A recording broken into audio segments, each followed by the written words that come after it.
Listen, I tried to tell you, bro. I tried to make you understand why Mondo was going to beat Warlhom. And that would have kept you out of that soup. I'm trying to I try to tell you. Man, first of all, this is your fault. This is your fault. How is it my fault? Because you made a bet with me and you didn't give me the information necessary. I didn't even know Mondo did the 100 meters in high school. I didn't even know Mondo ran 10.5 when he was younger in high school. You didn't give me none of that information. This man went out there and looked like a real 100-meter runner, dog. That boy ran 10.3. I actually think exactly what Fred Curley thought. You know what I mean? I think if Mondo actually trained for the 100, he possibly could run 10.1, 10.0. I actually think he can do it. You know what I mean? But the good thing is, man, we had 2 world record holders out there, you know what I mean, competing in 100 meters, and the whole 100-meter stretch was full. Do we really like this 1v1 of athletes stepping outside of their norm and doing things like outside of their event? We love the 1v1. We love it, bro. Come on, man. You know we love it. That was exciting. Neither one of them were an elite sprinter. Neither one of them were real sprinters. And the fact of, if you look how the stadium was, it was packed. And it wasn't even on the day of the competition, of the real competition. They did it, a day before? So, a day before. So to see how the stadium was packed and how many people and athletes came out to be able to support, I think this is something that we need to bring to the table. We love seeing athletes in their respectable in their events. We watched them be able to capture the moment and the glory because they honed in on their craft. But the fact is that we want those kind of fantasies, those things we talk about, like, man, you know what? Or the trash talking, bro. We love the fact that, like, man, I know I could beat you in 100 meters. And that's how it started. You know what I mean? So they put it together, made it happen, fireworks. I mean, listen, their whole setup and their event look way better than most events that we've been to at elite level. So 100%. Listen, I want people to know, like, this started really from an organic place. I posted on my story how I started. Somebody was videotaping, like, hey, bro, I think I'll whoop your ass in 100.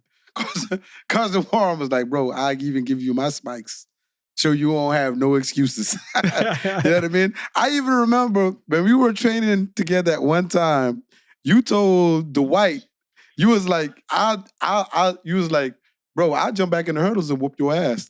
I was like, wait, bro, you ain't ran the hurdles since high school. You're right. He was like, I don't care. He was like, I still get back into my hurdle. Say, whoop your ass. Oh yeah, you know what? The thing is, I love them hurdles, boy. I definitely from Biggs, I needed my get back though, because he was a terror in high school, boy. He was a terror.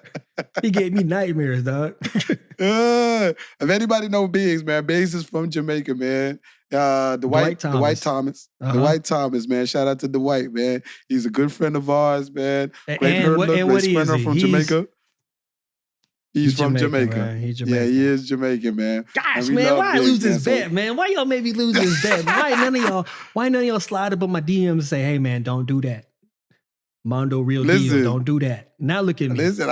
Listen, Mondo is the real deal. I saw that boy, some videos in high school of him giving dudes the work, boy. He ran 10.57 in high school, boy. Giving dudes the work. I'm talking like the work, boy. So I already knew. I was like, oh yeah, from high school, he's bigger, he's stronger. I actually like the fact that, you know, they had athletes as their coaches, man. You know what I mean? Mondo had Fred Curley as one of his coaches to help him with that start. So he did. They trained at every meet. Fred Curley helped train Mondo at every meet leading up to that race. That's crazy. I even like that they had the alumni. Vernon Norwood helped them too, man. You know, they both LSU alumni. You know what I mean? So yeah. I love that part of them helping each other also. Shouts out to them, man. That's what a real community is about. Vernon could have been worried about himself, worried about his 400, worried about the 200. He about to get ready to run against Taboho.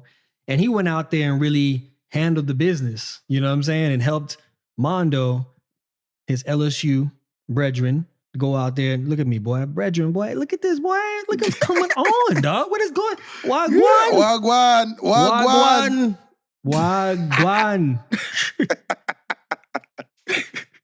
Anyway, my point is, shout out to Vernon. All the people that helped each of these athletes prepare themselves for this 100 meters and learn the nuances of sprinting at elite level, man. Shout out to y'all. Y'all took your time to be able to show them what it is to feel, act, and move and compete like an elite sprinter. Now, Mondo, you got to get Fred on that pole vault pole. You got to get him jumping over that. Fred ain't doing no pole vault, boy. Fred black. What you talking about, boy? What you talking about? There's black pole vaulters out there.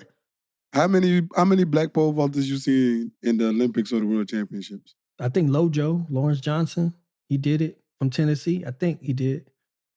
You know what? There was a German one, bro. It's a handful. It's a handful, man. You know, handful. I ain't seen none, boy. What their names are? Exactly. Don't worry. I'll wait. Tick tock, tick tock, tick tock.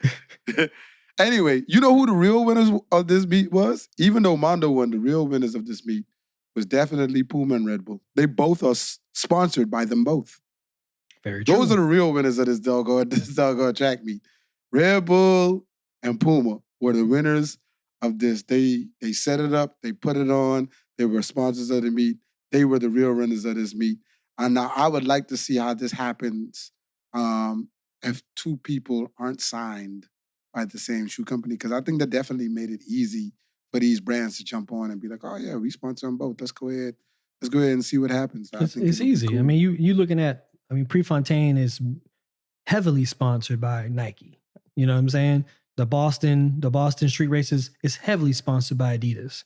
So it's not going to be hard to be able to say this is a Puma Red Bull race, but you still can wear, your Adidas or your Nikes or whatever like that and go out there and run. It's the meet itself. You know what I mean? They're not forcing people to put it on. I mean, if anything, the meet's going to make, their money back by just the notoriety itself.